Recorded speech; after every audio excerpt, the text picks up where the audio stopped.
Vamos a dar inicio a este interesante webinar de la Escuela de la Sostenibilidad de Ceres.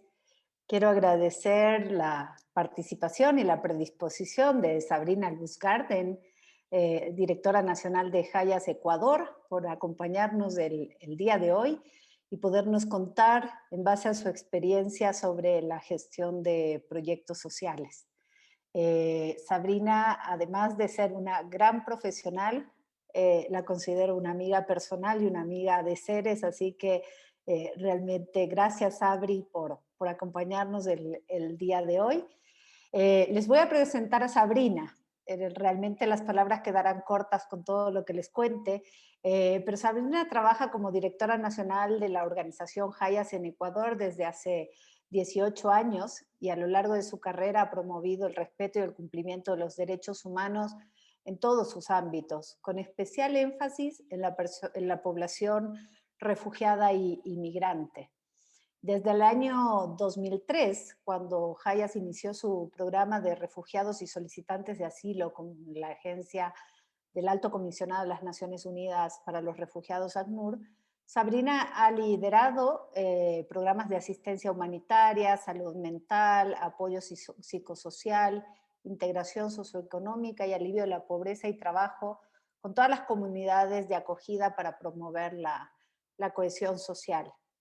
Y como parte de su activismo, Sabrina también ha participado en diferentes espacios para promover la inclusión de la población refugiada en países de acogida a nivel regional, como el Plan de Acción de Brasil, y también participa activamente en espacios de incidencia sobre movilidad humana, como la Plataforma Regional de Coordinación Interagencial de Refugiados y Migrantes de Venezuela, establecida por la ACNUR y la OIM.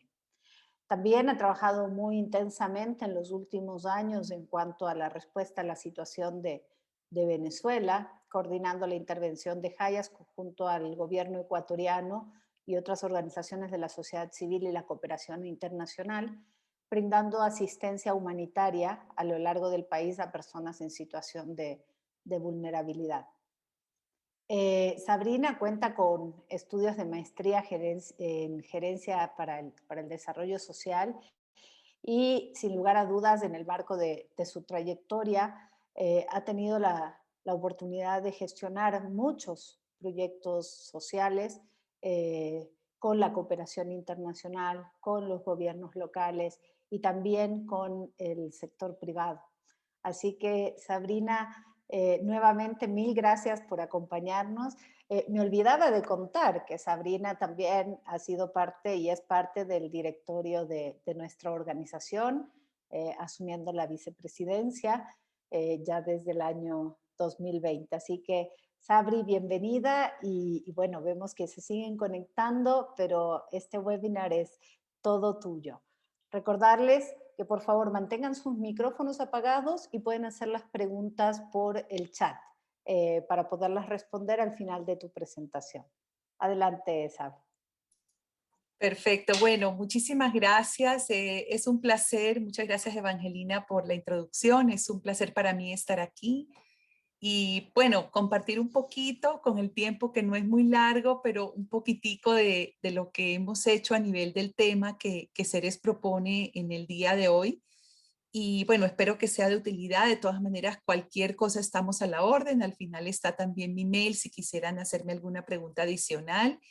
Y bueno, orgullosa de ser parte también del directorio de Ceres y realmente creo que es una organización espectacular en el Ecuador, creo que aporta muchísimo a la sostenibilidad y bueno, muy amable, muchas gracias. Entonces, ya entrando en el tema y bienvenidos a todas las personas que se han conectado, tal vez empezamos un poquito, a ver si no me pasa esto. A ver, ¿qué le pasó a esto? Que no me pasa la siguiente diapositiva. Perfecto. Bueno, un poco quisiera comentarles quiénes somos. Yo creo que es importante empezar por esto. ¿Quién es? ¿Quién es realmente Hayas? Somos una organización no gubernamental internacional que trabaja, digamos, por los refugiados desde hace 140 años, y un poco esta es la presencia global de la organización. En América Latina tenemos una presencia importante, justamente también respondiendo por la situación de Venezuela, que, digamos, aportando con nuestro conocimiento y con nuestro trabajo, podemos sacar adelante un poco la situación que están viviendo las personas venezolanas que se encuentran en el país y en la región, y además tenemos operación en África y tenemos operación en Asia y en Europa en algunos lugares.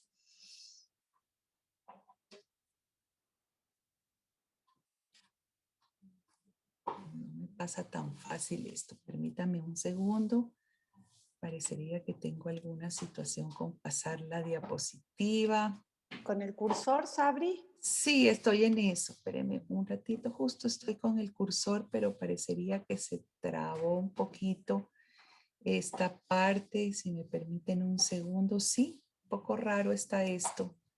No sé si es exacto, no sé qué pasó. En todo caso, en Ecuador es importante mirar, en Ecuador estamos en 17 oficinas trabajando justamente por la población refugiada inmigrante, tanto en la frontera norte como en la frontera sur del país, y también en el centro del país, respondiendo a la situación de la población venezolana especialmente y colombiana, que todavía sigue llegando, junto con otros socios que trabajan con nosotros para la respuesta a esta población. Somos un equipo interdisciplinario de 420 personas, todas personas de cada una de las localidades. Y tenemos en San Lorenzo personal, el personal es de San Lorenzo, tenemos personal propio que trabaja en cada una de estas oficinas, y personal especialmente de cada una de las localidades, porque de eso se trata un poco el trabajo de la ONG, poder también dejar capacidades en ciertos temas dentro de dentro de la localidad en la que estamos. Entonces, esto es tal vez un primer punto importante, porque el momento que tenemos contratado personal propio de cada una de las localidades, ese personal está aprendiendo sobre situaciones importantes que van a dar a la localidad y al gobierno local y al terreno ese conocimiento sobre el tema.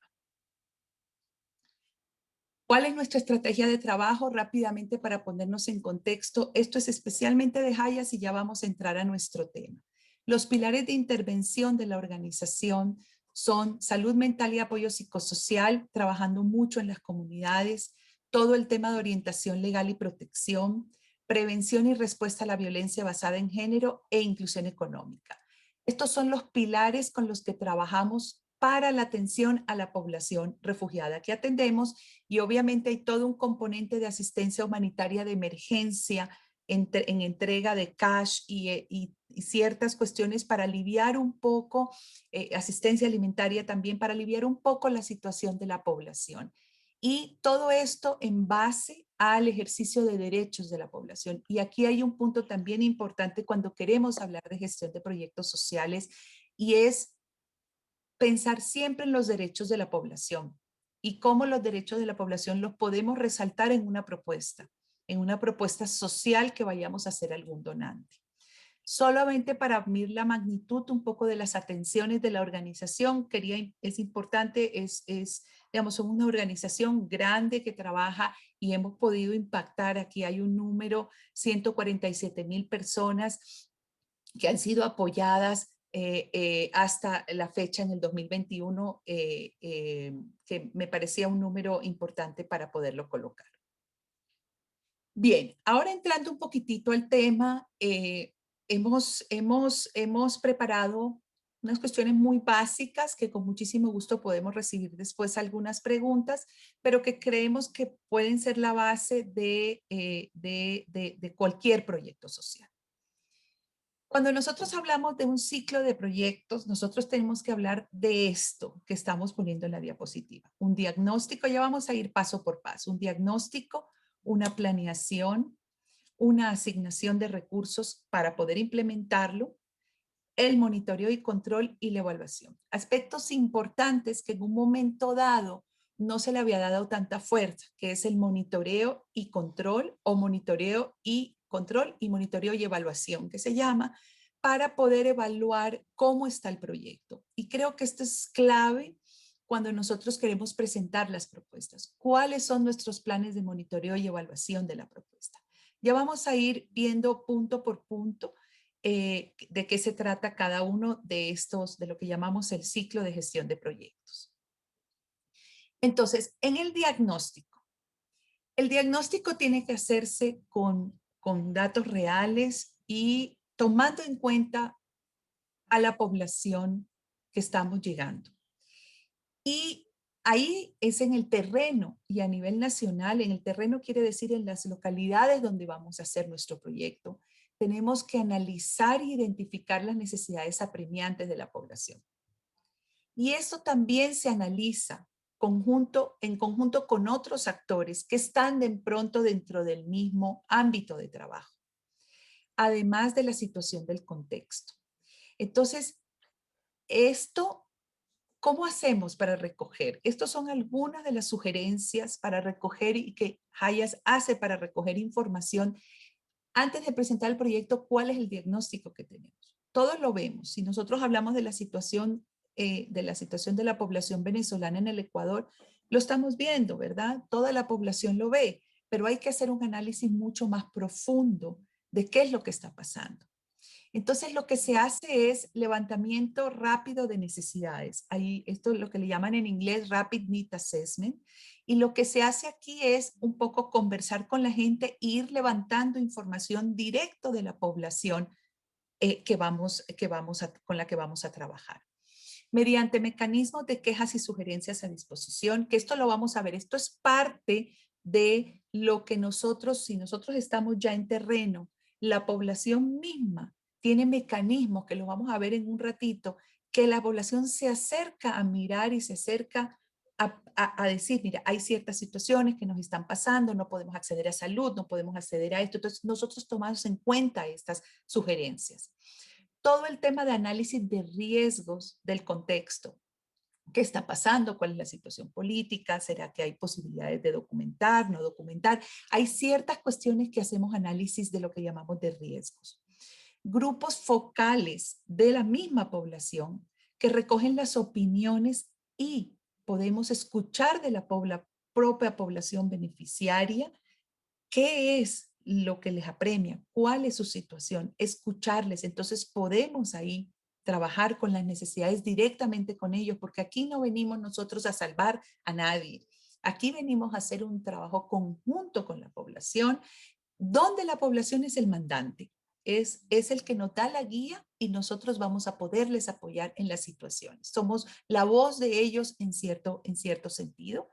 Y en fuentes secundarias, obviamente hay plataformas, hay estudios como la plataforma, en el caso de la situación venezolana, hay una plataforma regional que se llama Respuesta para los Venezolanos, R4B, en donde hay mucha información. Entonces ahí se puede saber que en Ecuador hay una situación de hace falta de documentación, hace falta acceso a educación, etcétera. Entonces nosotros podemos irnos dando cuenta dónde podemos ir entrando para poder seguir haciendo incidencia o asistencia directa. Entonces, este es el primer paso. El diagnóstico es súper importante. Luego empezamos con la planeación. Esto de la planeación es importante, pero vamos a verlo a profundidad más adelante. Pero con base a estas necesidades identificadas en el contexto, se diseñan y se planifican las actividades, los indicadores, ¿sí? Y que se va a hacer durante el tiempo de duración del proyecto. Y esto es bien importante porque ya vamos a ver cada donante, cada persona que está aportando para poder llevar adelante estos proyectos sociales, también hay tiempos de duración del proyecto.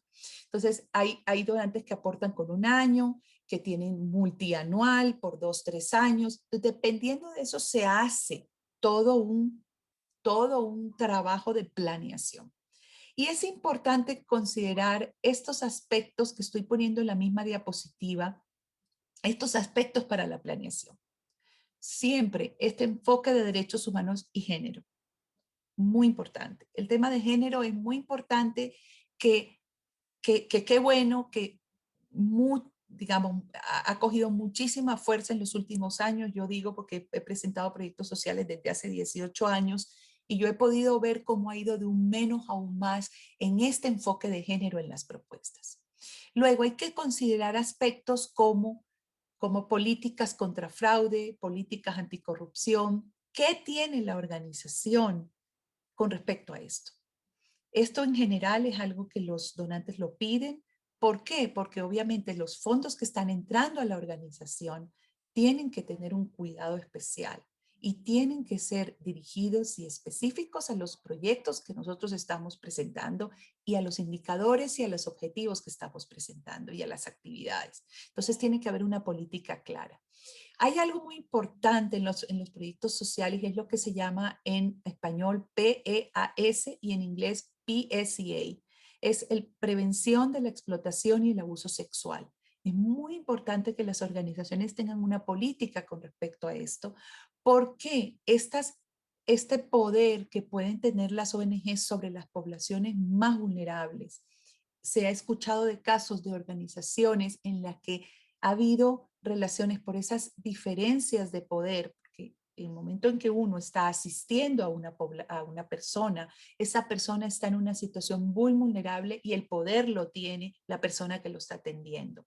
Y muchas veces hay favores sexuales, se piden favores sexuales por una asistencia, etcétera, etcétera. Entonces, todo esto es una política muy importante dentro de los proyectos sociales. Hay una cosa que se llama la responsabilidad ante la población asistida, que en inglés las siglas son Accountability for Affected Population, AAP, y es todo un proceso que lo vamos a mirar aquí hacia la derecha de la diapositiva, lo pueden mirar, pero esto es muy importante, vamos a ir un poquito más a profundidad. El risk assessment, que se llama, el análisis de riesgos. En análisis de riesgos, nosotros podemos tener, hay que presentarle al donante si hay una situación, de que cambia por ejemplo, cambia en la frontera. Hay una emergencia en la frontera y de repente tienes mucha gente que está entrando. ¿Cómo haces si tienes un aumento inesperado de población que está entrando? ¿Qué es lo que la organización va a hacer? Entonces hay un análisis de riesgo de cada una de las situaciones que se pueden presentar dentro del proyecto y cómo la organización va a mitigar este riesgo.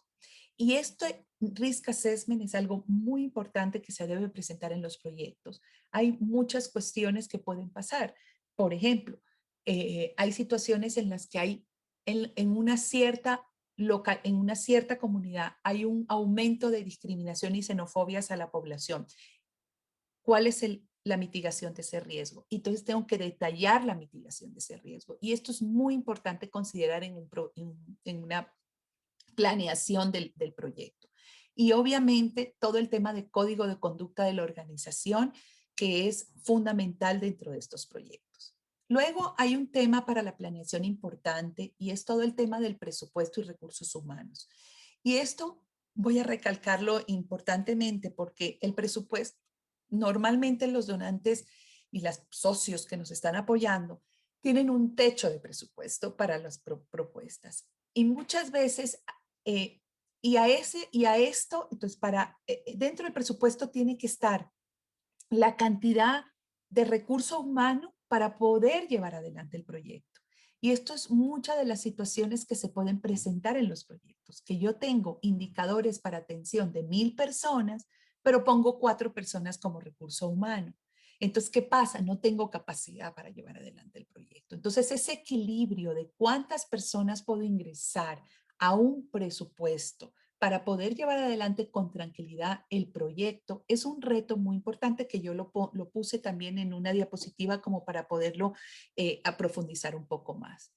Todas las acciones que se hacen en los proyectos sociales, hay un principio muy importante que se llama do no harm o acción sin daño. Cualquiera de los objetivos y cualquiera de las actividades que nosotros realicemos tienen que tener una acción sin daño. Y esto significa que yo no puedo, por ejemplo, en ciertas comunidades atender a una sola población y dejar a la población a la población donde está alojada, digamos, en esa comunidad, la población refugiada. Yo no puedo dejar de lado a la población ecuatoriana que se encuentra en la misma situación. Entonces, yo lo que hago es tratar de pensar en que las acciones del proyecto no vayan a causar daño a la población refugiada que estoy atendiendo. En este caso, este es mi objetivo social, y también que apoye a la población de acogida. Entonces, es muy importante tenerlo en cuenta. Obviamente, los aspectos programáticos de la organización. Si yo me estoy dedicando a un tema de refugiados e inmigrantes y sale una propuesta de atender en la Amazonía a las cuencas de agua, yo no me voy a meter. Entonces, yo tengo que trabajar en el enfoque programático de mi organización. Se ha visto mucho que se trabaja en una cosa, se trabaja en otra cosa, pero realmente uno tiene que enfocarse en las partes programáticas. En el caso de Hayas, por ejemplo, yo les mostré los 4 pilares programáticos y nosotros nos encajamos en esos 4 pilares con, puede ser algunas diferencias, digamos, más flexibles, pero yo no puedo dedicarme a trabajar por la población indígena, por ejemplo, en la Amazonía, o por un tema de naturaleza, porque no es la naturaleza de la organización. Y a veces podemos cometer ciertos errores allí, ¿no? Que creo que es importante porque es la experticia de la organización. Y como le comentaba, poder detallar estos mecanismos de responsabilidad que le llaman Accountability of Affected Population. Y aquí son los mecanismos de sugerencias y son los mecanismos en que la población puede venir a nosotros con ciertas recomendaciones. Tenemos que tener un mecanismo donde la población pueda darnos sus sugerencias, hacernos las preguntas, poner alguna queja, situaciones que se le presentaron con la población en la comunidad donde viven. Quiere decir, nosotros tenemos que crear estos mecanismos y considerar este aspecto. Y esto es muy importante dentro del proyecto social. Y la participación de todas las áreas. Entonces, quiere decir, una sola persona en la organización no arma toda la propuesta. Entonces, yo tengo el área financiera que me puede ayudar a hacer la parte del presupuesto, junto con el área de programas, que me ayuda a diseñar qué es lo que yo quiero en esta propuesta. Entonces, creo que esto es importante, el trabajo en equipo, para poder sacar adelante la propuesta. Estos son algunos aspectos que tuviéramos que tener para la planeación. Bien, y aquí viene todo el grueso, digamos, de la presentación misma del proyecto, de la propuesta de proyecto social. Entonces, en general, esto es lo básico. Yo solo quiero decirles a ustedes que dependiendo del socio donante, de la persona que nos está apoyando con el grant, yo creo que es importante que ustedes sepan que algunos piden algunas cuestioncitas más y menos, pero hemos querido poner acá lo básico que puede contener un proyecto social. Entonces hay todo un tema de antecedentes, donde se pone el contexto, las necesidades de la población, que ya las hemos sacado, ya las conocemos, y qué perfil de población vamos a atender. En el caso específico de Hayas, población refugiada inmigrante que se encuentra en el Ecuador y que son mujeres, niños, niñas, adolescentes, lo que sea, pero ahí se detalla el perfil de la población.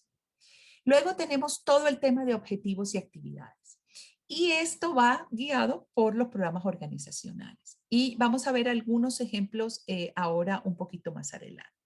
Luego tenemos el marco lógico. El marco lógico es muy importante dentro de los proyectos sociales, en donde uno tiene los indicadores, la línea base, las metas, la medición del progreso y los medios de verificación. Este marco lógico es fundamental porque es donde se hace el seguimiento al proyecto. Y yo tengo una idea con respecto al marco lógico, y es que se hace el seguimiento al proyecto, pero también hay mucho más allá de números que se hace dentro del proyecto, que a veces uno no puede ponerlo en un marco lógico. Y son muchísimas actividades que se hacen, que eso también hay que informarlo, pero esto lo veremos más adelante. Luego tenemos todo el tema de monitoreo y evaluación que yo les comentaba, donde tiene que haber un plan de monitoreo, rendición de cuentas, que es lo que hablamos de lo que nosotros llamamos el Accountability of Affected Population, y el tema de la prevención de la explotación y el abuso sexual. Como ustedes ven, esto es muy importante dentro del proyecto y lo vamos a repetir porque muchas veces nos faltan ciertas partes del proyecto, por ejemplo, en este tema de prevención del abuso sexual, de explotación sexual, pero que los donantes lo quieren ver. Y muchas veces no lo piden, pero creo que es importante colocarlo. Luego está todo el tema de las estrategias de coordinación con otros actores, cómo colaboramos con otros socios, cómo colaboramos con gobiernos locales, etcétera, etcétera, etcétera. Y luego tenemos el presupuesto, muy importante, y aquí solamente comentar que el presupuesto es muy importante. El presupuesto, muchos socios ponen, como les comenté, el techo presupuestario, o sea, $50,000, $100,000, ese es el techo y yo tengo que ajustarme y medir mi trabajo, digamos, todo lo que yo voy a hacer, mis indicadores y actividades en base a esos $100,000, tomando en cuenta varios temas que lo vamos a ver un poco más adelante. Entonces, esta es la base de lo que ponemos en un proyecto social. Quisimos poner un pequeño ejemplo de qué sería un ejemplo de indicadores en un marco lógico. Posiblemente muchas de las personas que están aquí conocen muy bien, la verdad que seguramente hay colegas de organizaciones sociales conectados a esta webinar, entonces seguramente están muy familiarizados. Y bueno, las personas que no están familiarizadas, este es un poco unos 2 ejemplos que nosotros hemos puesto y que se ha puesto como un marco lógico. 2 ejemplos. En este caso tenemos un indicador con un objetivo. Personas refugiadas satisfacen sus necesidades básicas. Y este es el primer indicador, número de hogares que reciben asistencia monetaria.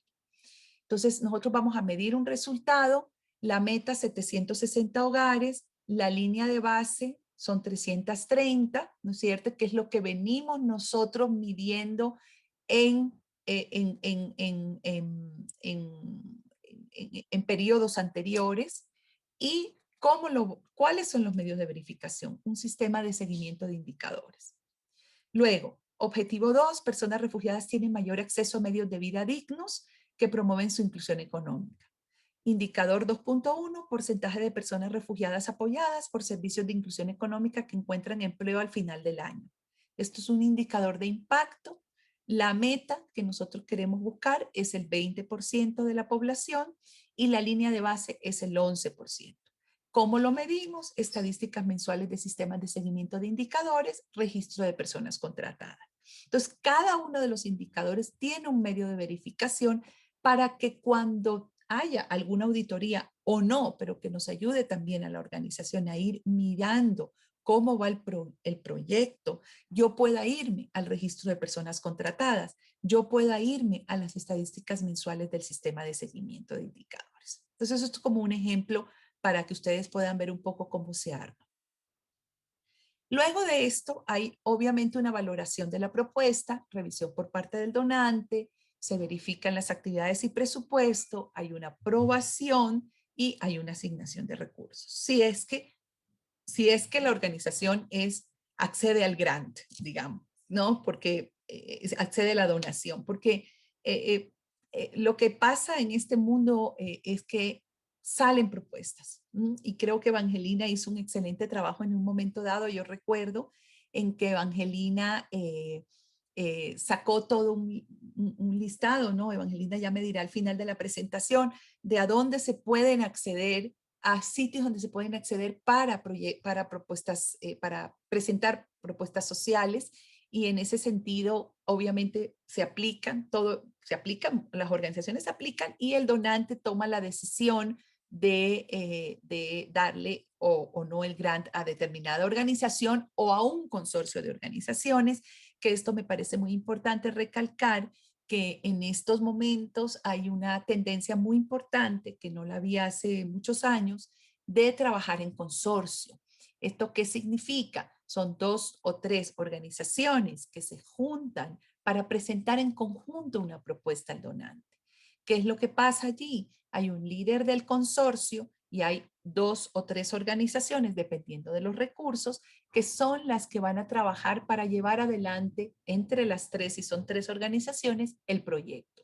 Y esto cada vez está dando más y más, que es una muy interesante iniciativa que también es avalada por los donantes y que permite crear un impacto importante si queremos hablar de territorio, de expandir territorio, de aumentar la cantidad de población beneficiaria, etcétera, etcétera. Que creo que esto es algo muy interesante e incluso para poder comentarles que también hay propuestas en donde no solamente es con organizaciones no gubernamentales, sino propuestas de consorcios con empresa privada, ONGs y cámaras de comercio para poder sacar adelante ciertas propuestas en donde la parte social y la parte privada pueden ir en consorcio para presentar una propuesta a cierto donante. Y yo creo que esto es muy potente porque lo que sabe la ONG a nivel de gestión del proyecto social se complementa con lo que la empresa privada quiere llegar a sacar adelante dentro de sus proyectos y sus propuestas de responsabilidad social y sostenibilidad. Y las cámaras de comercio, por ejemplo, que están interesadas en expandir y dar conocimiento en ciertos temas. Entonces, me parece que también he podido ver algunas propuestas en ese sentido. Y esto es algo que se puede seguir, digamos, explorando, ¿no?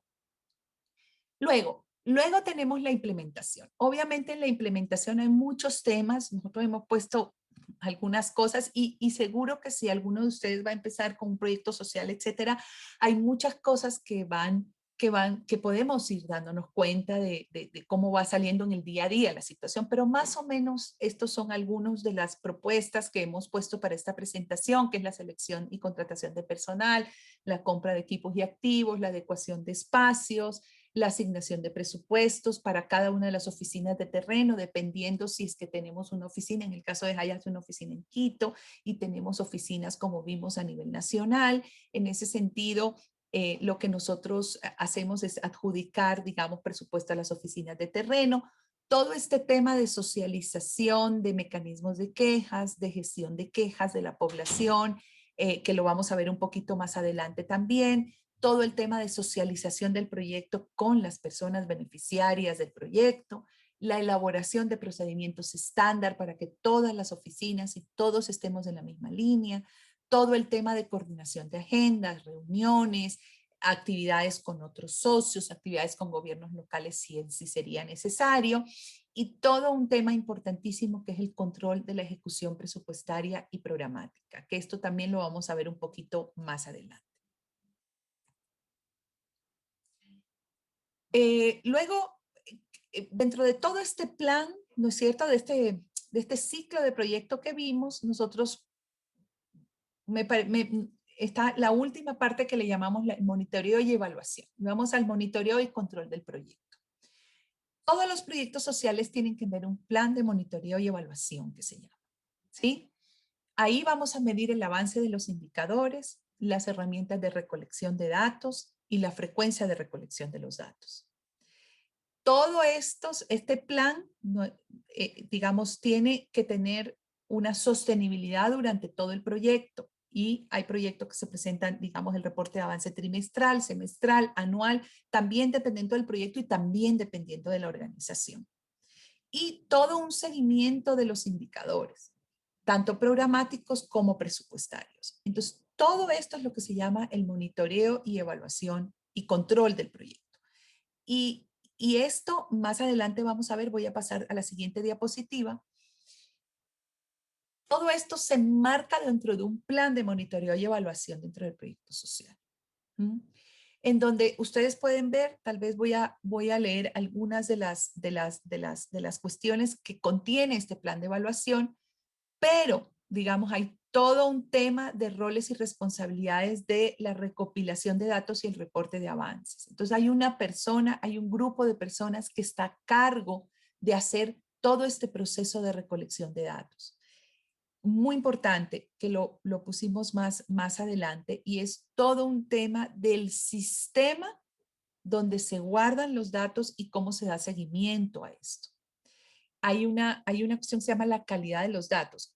Todo lo que yo haga, yo tengo que armar dentro de un sistema de manejo de datos. Tengo que poner los datos reales que estoy dando en el proyecto y, digamos, ejecutando en el proyecto. Para dar seguimiento necesito tener un sistema donde yo coloco esos datos.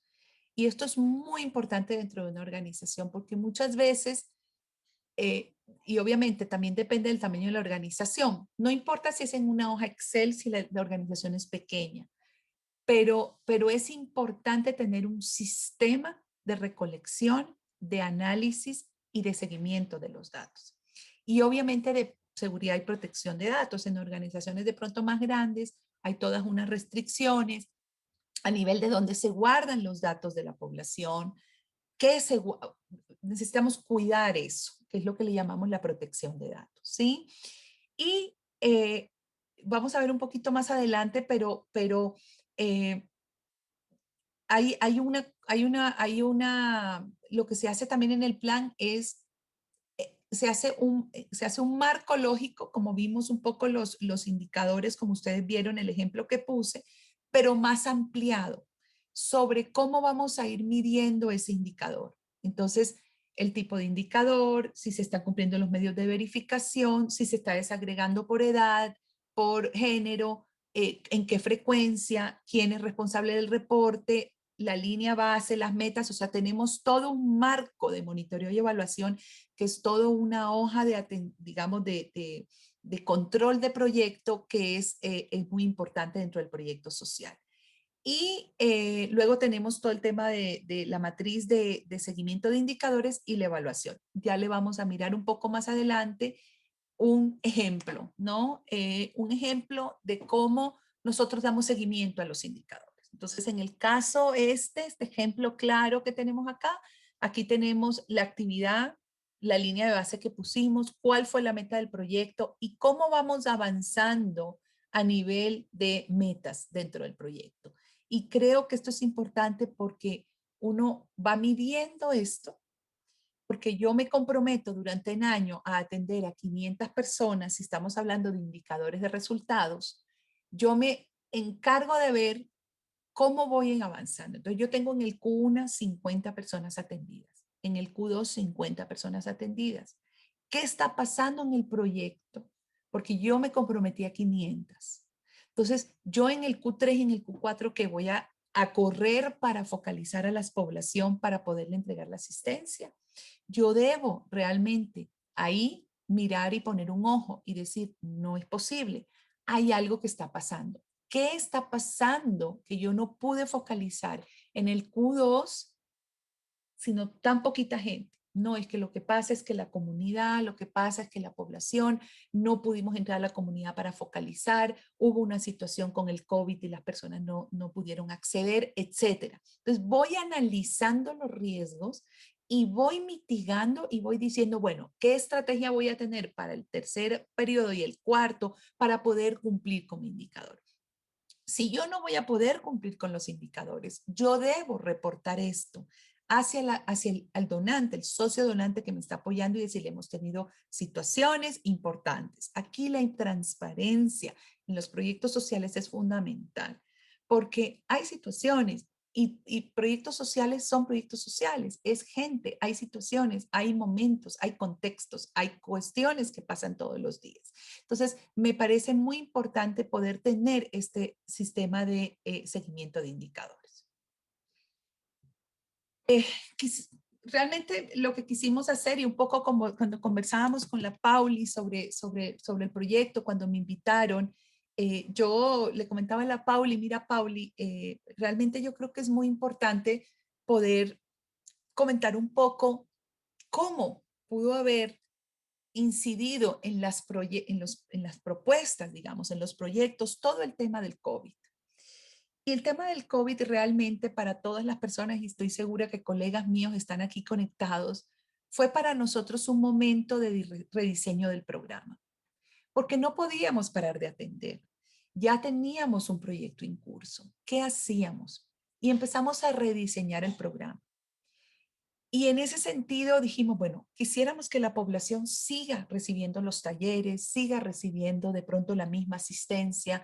¿Qué hacemos? Y empezamos a pensar en otro tipo de asistencia, por ejemplo, asistencia de cash para que se puedan conectar, para conectividad, para atender a la población y darles con las tarjetas de Claro, Movistar, etcétera, que puedan comprar para que puedan conectarse desde su teléfono o las llamadas telefónicas que teníamos que hacerlos, ellos nos tienen que llamar, ¿cómo hacemos? Empezamos a trabajar con videollamadas, pero a ellos se les acababan les acaban los minutos, los megas y todo lo demás. Entonces empezamos a rediseñar y a cambiar. Y esto es muy importante en un proyecto social. ¿Por qué? Porque yo no puedo parar. La población a la que yo estoy atendiendo es una población que tiene tantas necesidades, que somos nosotros los llamados a atender esas necesidades, porque definitivamente la pandemia lo que hizo es dar muchos pasos atrás, no solo para nosotros, aquí la vivimos todos, pero la población en vulnerabilidad la vivió mucho más fuerte y la sigue viviendo mucho más fuerte. Entonces nosotros tenemos que rediseñar, flexibilizar y hablar con los socios donantes de cuáles son las ideas que tenemos cuando hay este tipo de contextos tan complicados, que fue una prueba para todos y un reto para todos pensar siempre en la población que atendemos, cuál realmente debe ser la manera que le debemos seguir atendiendo, porque la población, si no fuera por el apoyo de todas las organizaciones sociales, estoy hablando de este grupo de población que atendemos, que es en movilidad humana, si no hubiera sido por todas las organizaciones que trabajamos muy fuertemente, esta población estuviera realmente en una situación muchísimo peor.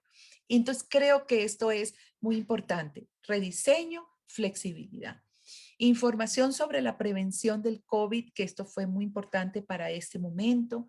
Evaluación de las necesidades vía telefónica, que fue algo que les estaba comentando, ya no pudimos hacer grupos, ya no pudimos hacer, de pronto llamábamos a la oficina para que vengan, para comentar, para hablar. No, aquí tuvimos que utilizar todo vía telefónica. Todo el tema de mecanismos de queja y sugerencias online. Tenemos un mail exclusivo donde las personas lo posteamos y esto es muy importante. Las páginas de Facebook fueron muy importantes y una herramienta esencial de comunicación con la población, porque utilizan mucho el Facebook, todo el mundo utiliza el Facebook, más en este momento el Facebook que de pronto el Instagram, aunque el Instagram poco a poco está avanzando hacia el conocimiento de la población, pero el Facebook fue una herramienta muy importante para poder comentar. Hay un nuevo call center, hay un teléfono, por favor comuniquen ese teléfono, cualquier queja o sugerencia, por favor al mail tal. O sea, no quisimos perder estos mecanismos de retroalimentación con la población tampoco. Y le dábamos respuesta a cada uno, porque esto es súper importante. Y lógicamente todo el tema de grupos focales virtuales que hicieron que pudiéramos seguir en contacto con la población, que yo creo que esto, y seguimos, porque volvimos un poquito, atendimos un poquito en oficina con todas las medidas de bioseguridad, pero otra vez el confinamiento. Entonces, quiere decir, esto es algo que está pasando actualmente y hay muchos bemoles dentro de todo este tema, pero creo que es muy importante esto, seguir en contacto con la población, porque un proyecto social no lo podemos dejar parado, tenemos que seguir trabajando. Todo el tema de evaluación, ¿qué significa todo el tema de evaluación? Cuando nosotros terminamos un proyecto, miramos cómo está la situación, etcétera, etcétera, nosotros siempre tenemos que evaluar las lecciones aprendidas. ¿Qué podemos seguir haciendo? ¿Cuál es la situación de la población? ¿Qué realmente podemos seguir sosteniendo? ¿Qué debemos mejorar? ¿Cómo fueron nuestras metas? ¿Qué pasó? Siempre es muy importante la evaluación. Y en general la evaluación se puede hacer al final, pero la evaluación se puede ir haciendo cada trimestre, por ejemplo. Entonces, esto es algo que me parece importante porque no podemos nosotros dejar de hacer esta evaluación para ver cómo está la situación. Hay muchos, como les dije, bemoles dentro de los proyectos. Hay muchas cosas que pasan. Es un poco complejo, pero vamos resolviéndolo, porque aquí nada es mandatorio. O sea, aquí todo tenemos que ir resolviendo, estamos trabajando con gente, estamos trabajando con personas y ahí es donde nos da un poco todo el tema de la flexibilidad que les comentaba. Algunos aspectos a tomar en cuenta. Eh, yo creo que es importante cuando se está diseñando un proyecto social, algunas cuestiones, seguramente hay más, pero quisimos poner algunas que nos parecieron también importantes, ¿no? En el diseño, contar con suficiente personal para cumplir las metas. Esto es algo muy recurrente, que no contamos con el suficiente personal y después las personas están trabajando 100 horas al día para poder llevar adelante los proyectos, especialmente en la emergencia y posiblemente, como digo, las organizaciones que están aquí lo pudieron haber vivido y lo seguirían viviendo, pero ¿cuántas personas realmente necesitamos para llevar adelante el proyecto? Siempre esto hay que medirlo bien.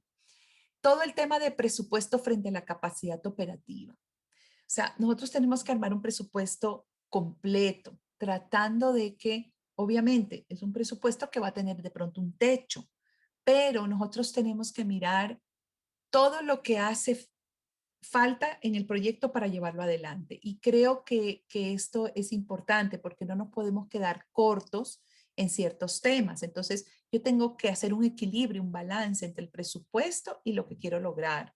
Entonces, esto es un tema también un poco de experiencia, porque la experiencia ya nos va dando cómo es, pero en un principio hay que ser realistas para poder saber cuál es la capacidad operativa para el proyecto y valorar siempre los medios de verificación. Los medios de verificación son auditables por las auditorías de los proyectos, porque pueden pedir los listados de personas que participaron en talleres, las empresas a las que se remitieron a las personas para el empleo formal, etcétera. Entonces, los medios de verificación son importantes, mirar cuáles van a ser. En la implementación, como les comentaba, siempre tomar en cuenta los cambios de contexto y poder seguir reevaluando si yo veo en el primer trimestre que no cumplo las metas, qué voy a hacer en el segundo y tercer trimestre, etcétera, etcétera. Equilibrio entre el avance de las metas y la ejecución presupuestaria. Esto es muy importante porque si yo he focalizado a 50 personas de 500 para llevar adelante la entrega de un cash, yo no puedo, eso corresponde a un 5% de lo que tuve que haber focalizado, pero resulta que el presupuesto va en un 20% de ejecución. ¿Qué pasa? ¿Por qué he ejecutado más presupuesto y he focalizado menos personas? Entonces, todo esto hay que equilibrarlo. Las metas con el presupuesto, las metas con el presupuesto. Y esto es súper importante, que también se va ganando con la experiencia, pero que incluso cuando hay situaciones que se pueden presentar durante todo el proyecto, nosotros al final o antes del final podemos tranquilamente ir evaluando e ir midiendo esta cuestión. Y las deficiencias en el sistema de recolección de datos. Muy importante la recolección de datos. Recomendamos muy fuertemente que se tomen en cuenta cómo se va a recolectar los datos dentro de un proyecto. Esto puede causar, especialmente si hay algunas localidades, si hay algunas personas que están trabajando en el proyecto, personas de programas, que están interactuando. Es muy importante tener un sistema de recolección para que no haya confusiones y ese sistema de recolección en base a los indicadores y qué queremos mostrar, género, etcétera, etcétera. Entonces nosotros tenemos que armar esto de una manera importante y recolectar los datos de una manera correcta. Muchísimas gracias. Esta vez, no sé si estoy ya con el tiempo, Pauli Evangelina, pero nada, muchísimas gracias por esta oportunidad y espero que haya sido de su agrado y dispuesta a contestar preguntas. Gracias, Sabri. Qué interesante. No sé si le dejamos de compartir la pantalla para podernos ver. Creo que lo que nos has traído hoy es una profesionalización de la gestión de los proyectos. Es decir, no es que se me ocurre una idea, desarrollo un proyecto y presento, como bien se dice, a la buena de Dios. Hay todo un proceso que hay que llevar a cabo para poder elaborar la propuesta y luego en la fase de ejecución de la propuesta. Les invitamos a que hagan las preguntas a través del chat. Ya tenemos una pregunta. Nos están preguntando, ¿qué impresión tienes tú, Sabri, sobre la conformación de agencias de desarrollo en vez de consorcios? Creo que ahí, bueno, te puedes explayar un poquito. Sí, bueno, muchísimas gracias por la pregunta. A ver, yo creo que o sea, las agencias de desarrollo en general, si estamos hablando de lo mismo, pero las agencias de desarrollo en general están dispuestas a apoyar y aportar para sacar adelante los proyectos, ¿no es cierto? Con líneas programáticas específicas que van dirigidas al desarrollo, ¿correcto? Porque ustedes saben que todo el tema de asistencia humanitaria, digamos, la idea sería pasar de la asistencia humanitaria al desarrollo. Cuando nosotros hablamos que la población refugiada, por ejemplo, puede tener un inicio, algo de cash para poder sacar adelante su situación de sus necesidades básicas, pero después yo voy trabajando en un desarrollo para que esa población tenga un desarrollo para que aporte al Ecuador de la manera que queremos que lo haga y que se integre de una manera adecuada. Yo creería que las dos formas, porque el tema del consorcio también es muy importante. ¿Por qué? Porque los consorcios lo que hacen es complementar las acciones.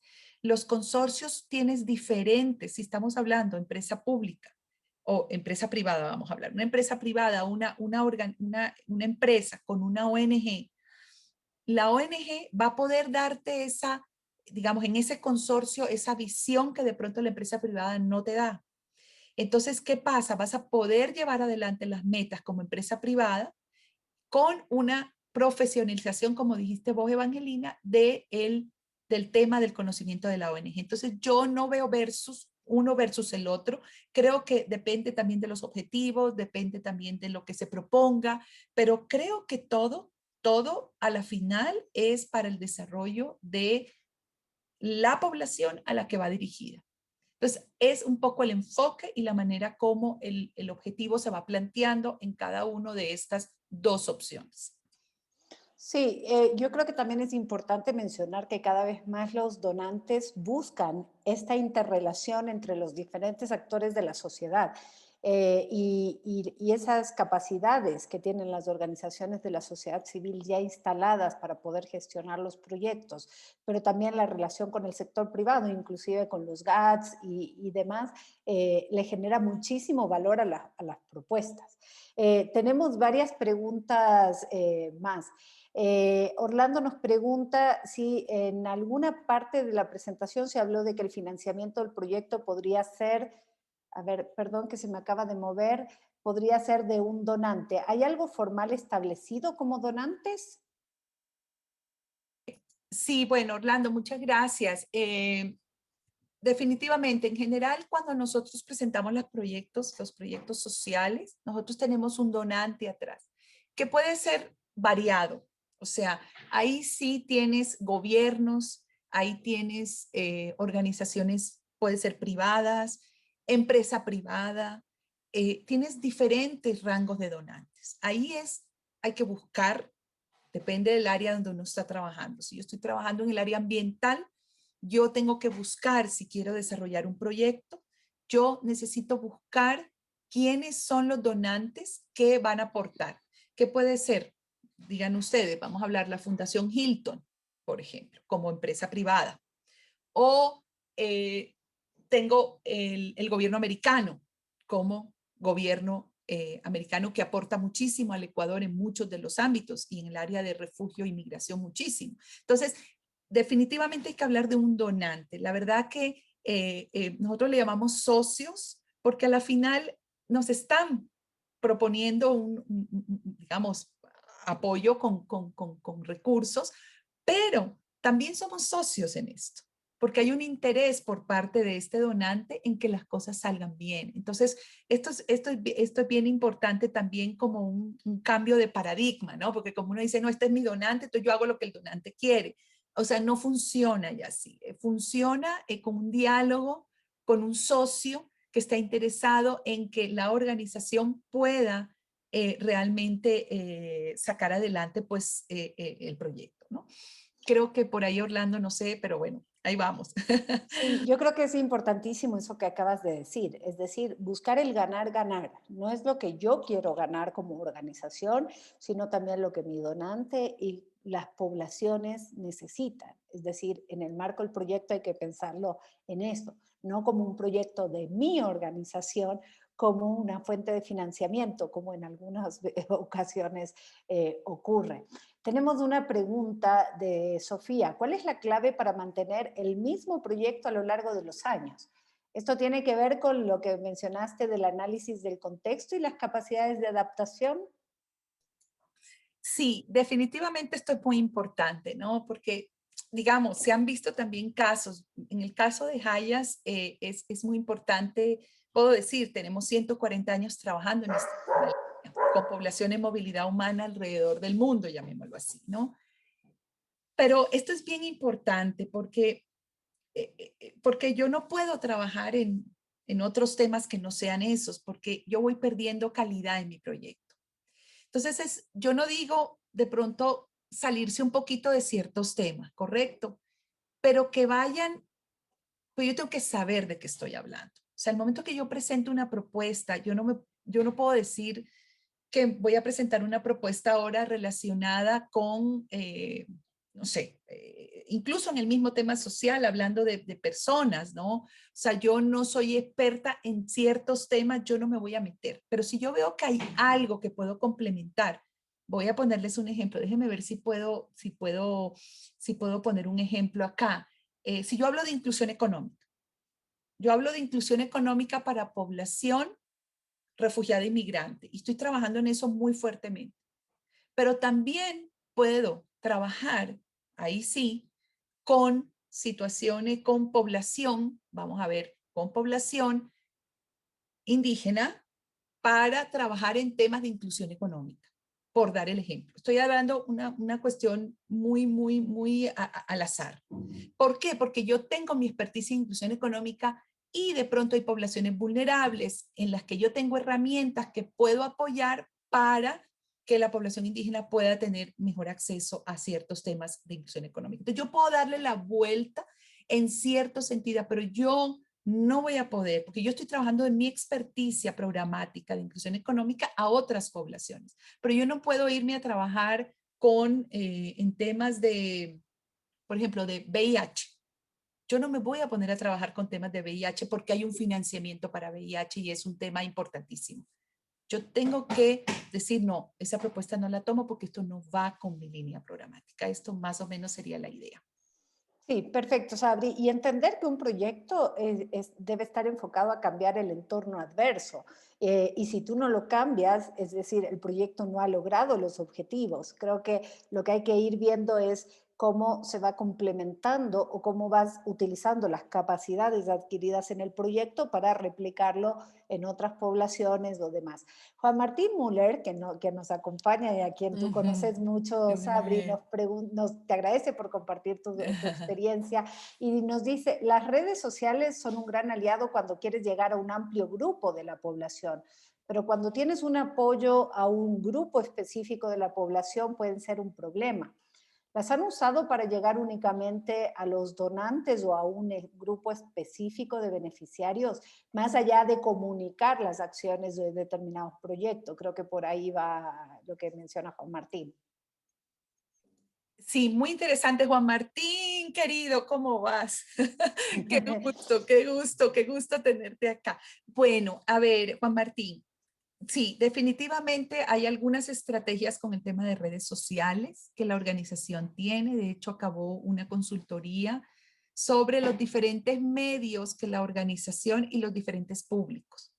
Creo que esto es muy importante. Entonces, Twitter para cierto público, Instagram para cierto público, Facebook para cierto público, qué se postea, cada cuánto se postea, cómo se postea, va dirigido a donantes, va dirigido al gobierno, va dirigido a la misma población. Entonces hay toda una estrategia que Hayas, digamos, está empezando a mirar, no es que somos unos expertos en eso, así que ahí vamos, pero pero sí definitivamente es importante ser, digamos, las redes sociales como un aliado para poder transmitir ciertas cosas, incluso para sensibilizar a la sociedad, a la comunidad en la que estamos. Entonces, yo puedo transmitir mensajes importantes a la comunidad. Entonces, el 20 de junio es el Día del Refugiado. Ustedes van a ver que el 20 de junio van a tener un montón de Twitters y un montón de Instagram, no solamente de esta organización de Jaya, sino otras que posiblemente van a postear. Entonces, quiere decir, estamos trabajando también en sensibilizar a la sociedad sobre ciertos temas. Entonces, hay algunas estrategias en ese sentido que se pueden utilizar para llegar a otro público y no solamente información a la población. Gracias, Sabri. Tenemos 5 preguntas más, así que vamos a tratar de ser un poquito más breves, a ver cómo nos va y las podemos contestar todas. Sandra también agradece la presentación y dice, con base a esta experiencia de cambio por la pandemia, ¿cómo se transformaron los instrumentos de levantamiento de información, considerando que tiene que ser digital? Y que hay que considerar que la población no tiene un acceso directo a herramientas digitales que puedan facilitar el acceso y adaptación y cambio. Sí, bueno, pues todas las herramientas, yo creo que fue Sandra, ¿cómo vas? Digamos, todas las herramientas digitales, todas las herramientas que tenemos, definitivamente nosotros tenemos todo en digital. ¿En qué sentido? En que la recolección de datos se hace de la misma manera. O sea, nosotros en el tema de recolección de datos no hubo ningún cambio extraordinario. Adicionalmente, sí pudimos poner algunas cuestiones que hacen a los grupos, por ejemplo, cómo medimos en este momento la satisfacción del grupo, etcétera, etcétera. Puede ser que hubieron algunos cambios allí. Con respecto a la población, sí fue todo un reto, tengo que decir, porque la pandemia hizo que nosotros buscáramos, porque además necesitábamos fondos, entonces tuvimos que reestructurar el presupuesto en cierto sentido para poder apoyar a la población, para que la población pueda tener internet para poder comunicarse con nosotros. Entonces nosotros hicimos todo un estudio de cuánta dinero necesitaríamos para poder apoyar con $20 mensuales, etcétera, etcétera, a la población para poder tener contacto con la población. Eso es lo uno. Lo otro que fue muy importante para nosotros es todo un tema de call center. Yo creo que esto fue importante porque el call center nos dio la posibilidad que la gente se comunicara, porque el problema que tuvimos en estas épocas tan fuertes de pandemia es que la gente no se podía comunicar, no sabía cómo comunicarse, no sabía dónde comunicarse, las oficinas cerradas, y empezamos a postear muy fuertemente y a trabajar con un call center. Entonces esa plata que dimos para el cash, digamos, para conectividad, ayudó a que la gente se pueda comunicar, ayudó, o sea, hemos trabajado en diferentes maneras, tal vez algo muy específico, hay algunas cosas específicas que hicimos, pero algo que definitivamente hicimos fue reestructurar todo el tema del presupuesto en ciertas líneas para poder apoyar más y darle más plata a la población para que esté en contacto con nosotros. Y eso lo hicimos definitivamente. Y esta población es una población que tiene acceso al teléfono celulares, etcétera, etcétera. Y hubo retos a nivel de la población también con respecto a que tuvieron que pedir prestado al vecino el teléfono, etcétera, etcétera. Nosotros logramos ayudar a ciertas personas más vulnerables para poder darles de pronto un equipo telefónico, etcétera, etcétera. Pero bueno, esos son como más detalles del proyecto, pero nos tuvimos que adaptar definitivamente. Gracias, Sabri. Bueno, Orlando nos comenta que el problema es que muchas veces es necesario promover y sensibilizar a esos donantes para que apoyen los proyectos. Yo creo que ahí, Orlando, te diría que más bien las organizaciones deben ver cómo responden a lo que los donantes están buscando y no al revés, que es lo que a veces nos pasa. Nos tienen que donar o nos tienen que aportar porque nuestra idea es buena, sí, pero como decía Sabrina, pero si a un donante que apoya temas de salud, no le voy a llevar una propuesta en temas de educación. Y también nos indica que sería interesante tener un banco de proyectos de acuerdo a las áreas de interés. Bueno, Sabrina lo mencionó y hizo referencia en CERES. Lo que hacemos es periódicamente levantamos una matriz de fuentes de financiamiento, tanto para las ONGs como para el sector privado, y la compartimos con nuestros miembros, donde está quién es el donante, las fechas en las que se puede postular, los montos y las temáticas. Entonces, bueno, valga la cuña para decirles que las puertas de Ceres están abiertas. Tenemos también una pregunta de Denise. Dice, la mayoría de los casos, en la mayoría de los casos, los proyectos sociales se usa la metodología de marco lógico. Ella quisiera saber qué ventajas nos da esta metodología por encima de otras y cuáles han observado como sus principales desventajas. Gracias, Denise. Sí, el marco lógico es una herramienta mundialmente utilizada para poder medir indicadores, objetivos, toda esta cuestión de cómo van los procesos, las metas, líneas bases, etcétera, lo que vimos. Yo sí le veo una debilidad y creo que lo dije un poquito digamos, en la presentación, y es que yo quiero mostrar mucho, yo hago más que el marco lógico. O sea, yo no solamente entrego cash a la población, a 370 familias, no. Yo hago un trabajo de incidencia con los gobiernos locales, hago un trabajo de apoyar a la población para darle una orientación de cómo debe usar el cash. Yo hablo con esta población para que esta población me pueda preguntarme cómo hago para prevenir el COVID.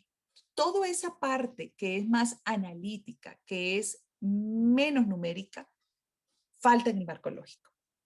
Hay donantes que te ponen en la parte de abajo observaciones. Entonces nosotros lo que hacemos es poner ahí ciertos procesos que nosotros hacemos. ¿Por qué no queremos invisibilizar? Es que hacemos mucho.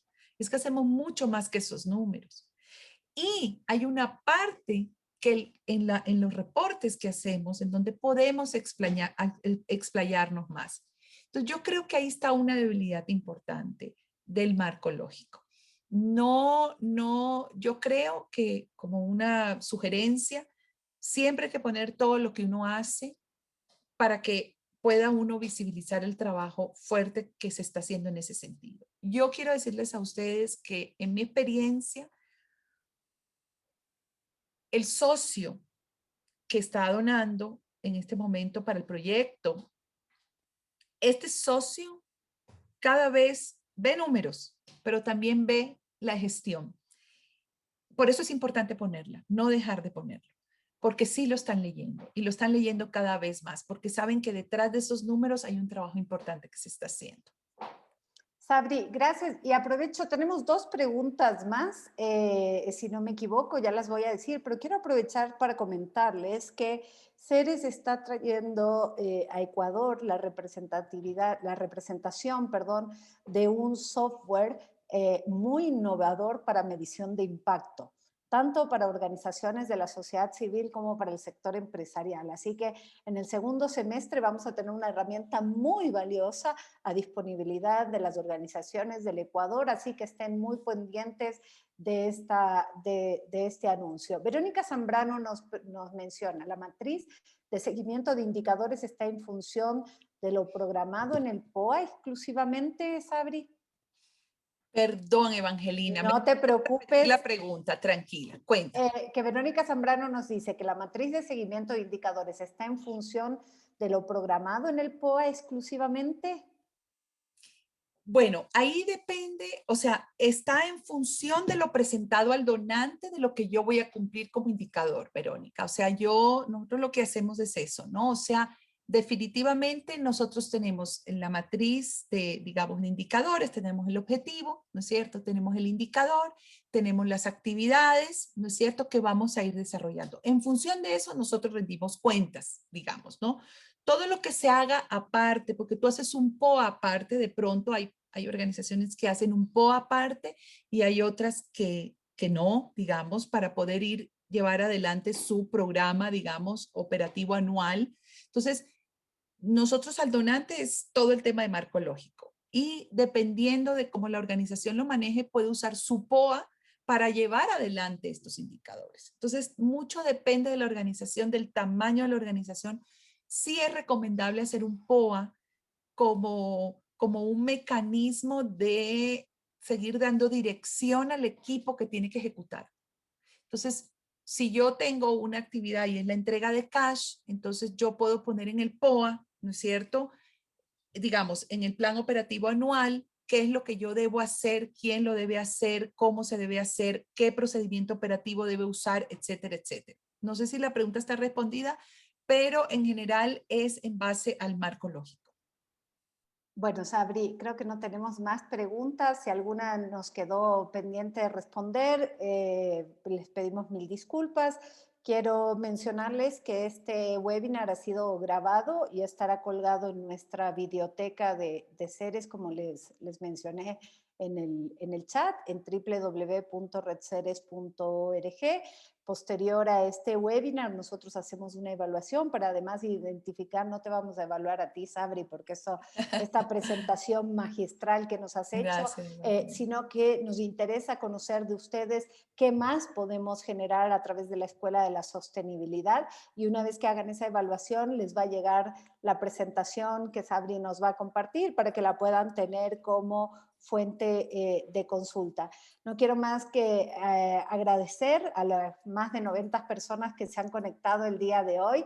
A ti, Sabri, por compartirnos un poco. Yo sé que hemos tenido muy poco tiempo. Esto es una experiencia de muchísimos años y motivarles a que todos empiecen a profesionalizar la gestión de los proyectos y que detrás de la generación de una propuesta y luego la ejecución hay todo un proceso que hay que llevar a cabo y no sale simplemente de las buenas ideas. Hay que concretarlas dentro del marco de este proceso de gestión de proyectos. Gracias, Sabrina, gracias a Hayas por Muchas permitirnos gracias. compartir hoy día con todos. Muchas gracias, Evangelina, por la invitación y Pauli por la coordinación. Un abrazo a todos, pues. Gracias. Chao, chao. Gracias a todos. Un fuerte Chao, chao. abrazo.